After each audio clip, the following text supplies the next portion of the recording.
not everything can be good, and sometimes when it's bad, it's really freaking bad. Welcome to my list of the top 5 worst blasters released in 2016.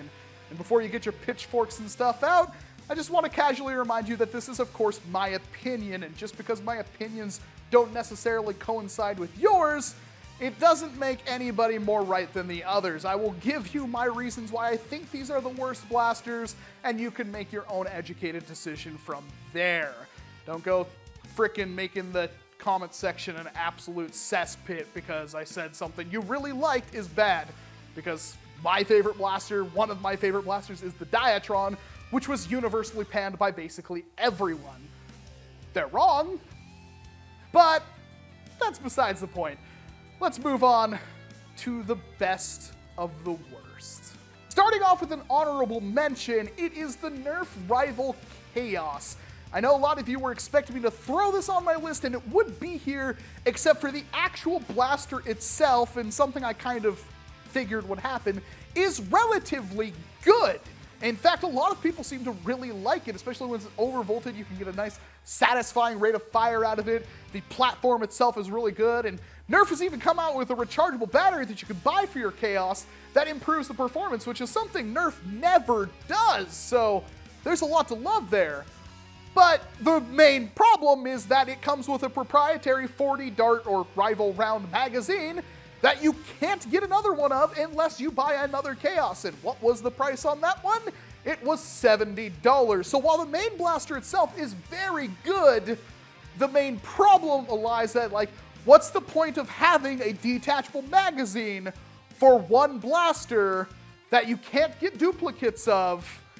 That you get it. What's the point? It could have easily have been like an internal magazine. You could just pull it down and it would cock all the springs down and you could just pour balls into it and have them fall into the holes. Instead, you've got this painstaking reloading mechanism you have to try to do with 4 basically 10-round magazines, or you use your 12 dart magazines you probably already have a million of for your Apollo, your Atlas, or your Zeus, and just speed load with that. But you might as well just use the Zeus at that point. I know a lot of people don't like the Zeus because once you modify it to be full auto, it pretty much dumps rival rounds like none other, and that's much less of a problem with the Chaos. But that's just a huge, if you're gonna make a blaster with its own unique magazine, it needs to come with 2 of them. But even then, you gotta think about how much it would cost to have 2 of those giant magazines and then 80 rival rounds to go with it. It's no wonder that's happened, but I really question the ability to have, a rechargeable battery pack that you can buy for it, and yet you can't get a second mag for it. And even if they did come out with second mags for them, 40 balls, the huge magazine that's the size of most blasters, it can't be cheap. You're talking at least $25 for just a spare mag, so not terrible, but nah. Number 5 goes to the Nerf Mega Lightning Bow. What the heck were they thinking? If we put more plastic on something, we can charge more. Great idea, Hasbro. Except for you took a Big Shock, which everybody liked. I don't think I saw a single negative review on the Big Shock. Added a bunch more plastic to it, removed the trigger, and made it worse in every possible way. And on top of that, it's prone to breaking the thing that pulls down the string and whatnot. So really, you just bought an inferior, worse thing in every way for frickin' $20. What the heck? Yeah, that Rebel Jolt thing, that was also a bowstring, but Rebel's known for doing that. They like the dolphin bow and crap like that. This is inexcusable, Hasbro. This wasn't the Mega line. The Mega line needed good stuff, and this is how you treated the Mega line. Next thing you're going to tell me is they're going to take the Busby Baron and scale it up to a $25 blaster. Oh wait, they actually did that, the Double Breach. So disappointing. And coming in at number 4 is the Nerf Doomlands Longarm. It is a $20 pistol.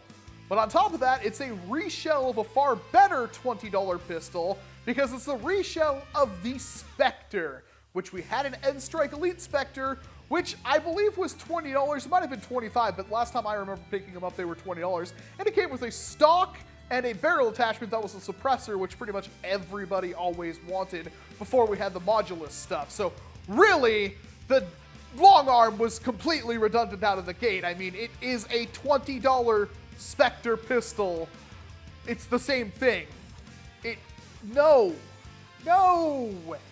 I mean, you might be able to get by with the fact that it looks cool, but are you really going to spend $20 on something that just looks cool? Well, some of you might, but it's not like it's a replica of something or that it looks kind of like a replica of something. It's just a $20 goofy pistol, and I think that's way too much to pay for something that just strictly looks cool. And I doubt too many people actually bought this thing. I mean, maybe they did, but I feel sorry if they did, because it's probably one of the worst blasters to come out this year, and this is only number 4. I don't know how this could get a whole lot worse. Coming in at number 3, it's the Nerf Doomlands Doubledealer. Holy crap, where do I begin with this thing? Well, it was a direct ripoff of a blaster I made called the Divine Punishment, although it's hard to say that, you know, Hasbro's thought detection ban went around 3 days after I made mine and posted it to the internet, and decided to announce the release date of this thing. And yeah, it's not anywhere near as good, unfortunately. It has some heart to it, but the first problem stems from the fact that it feeds in basically like a double feeding rampage, let's say. So it's basically an airplane. It comes with 10 dart magazines, and that makes it too long. You put 18s on there and you're in for a wild time. But on top of that, it doesn't have a stacked trigger, so you're already going to fire 2 darts every single time you prime the thing. And then on top of that, it's basically a rough cut with none of the stuff that makes the rough cut good, and also tends to jam constantly because foam darts and the fact they have to both feed in perfectly, you're going to have some issues. And that, unfortunately, is the problem with the Doubledealer. I've never picked one up because I've heard so many bad things about them, and the one I played with, I was not impressed. It did not make me go on and buy a Doubledealer, especially when I made something vastly, superior in every way. So, honestly, it's another... I hate to be harping on Nerf so much, but this kind of stuff's like, it's a good idea. I'm glad they tried to do something new. They just made it like, they pulled out raw, not finished cookies, and some people may like that, but not everybody does, especially when the cookies seem to be made out of pure crap. Coming in at number 2, another Nerf blaster, unsurprisingly, is the Nerf Alien Menaceravager. Holy crap. Oh my god, what the heck were they thinking? This thing is one of the 2 blasters released in the entire Alien Menace line so far, and it's a, like, inferior anything. I mean, it doesn't have slam fire. It holds 8 darts. It has problems lining up the turret to fire those 8 darts reliably. What were they thinking? Why? It's $30.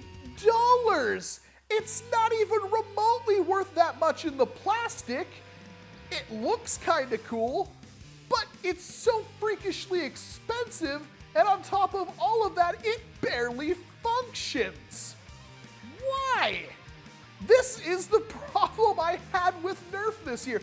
With every great blaster they had come out, they had 1 reshell and 2 really bad ideas to go with it. And this is the culmination of that. It's a pump action thing. I guess you could call it a rifle, but in reality, it's just horribly bad. It does not function well, and if you're running and gunning with this thing, you're going to have an extremely bad time. And the worst part is, this isn't even the worst blaster. And coming in at numero uno, unsurprising to everybody, is the Nerf Modulus Trash Scout. What the heck, Hasbro? This was a, I believe, $70 or $80 blaster that comes with a proprietary 10-dart removable clip, pump action, and a 720p 30 FPS camera that goes on its rails. Now, obviously, most of the money in this blaster is put into the actual camera, but the actual camera wasn't even that good. It was probably, well, it was way better than the one that came with the Cam ECS, but the thing with the Cam ECS is that it had the camera built into the blaster, had like an LCD screen, controls everywhere, and you could argue that the Cam ECS is a beautiful looking blaster, it's very comfortable, and the camera can help you look around corners and the like. So you could put it around a corner, you could put it over a box, and you could get a better idea of where people were moving without putting yourself in danger in some kind of CQB Nerf war like you're playing in an indoor arena. The Battle Scout has none of that, and then at least the Cam ECS was a Strife, so you could do every one of your standard Strife modifications to it. You can't do anything of the like to the Battle Scout. First, we start with a 10-round inline clip that you can't get duplicates of in any fashion without buying another one of the blasters. And even if you did, I don't know why you'd bother, because the performance is no better than anything else like it. And yet, on top of all of that, there's very little modification potential because the internals are basically a strong arm without the rotating cylinder, and it's huge. It's like the size of 3 strong arms. And they tried to sell this for like $80. This is the worst blaster I think I've ever seen from Nerf. And a lot of people harped about how bad the Centurion was, how bad the Rhino Fire had problems with. I didn't even really see too many problems with the Rhino Fire, but I know people did have problems with them. And then the Cam ECS, it being absolute garbage. Well, crap, they had nothing, absolutely nothing on the Battle Scout ICS 10. And again, if you're gonna make a blaster take a proprietary clip thing that only it's going to use, why the heck wouldn't you give a second one, especially when it's a little tiny piece of plastic and I'm paying $80 for the blaster. Now with the Chaos, I can kind of say, oh, well, it's very expensive and big. I can understand why they might not have. But when it comes to the Battle Scout, it should have included 4 of them.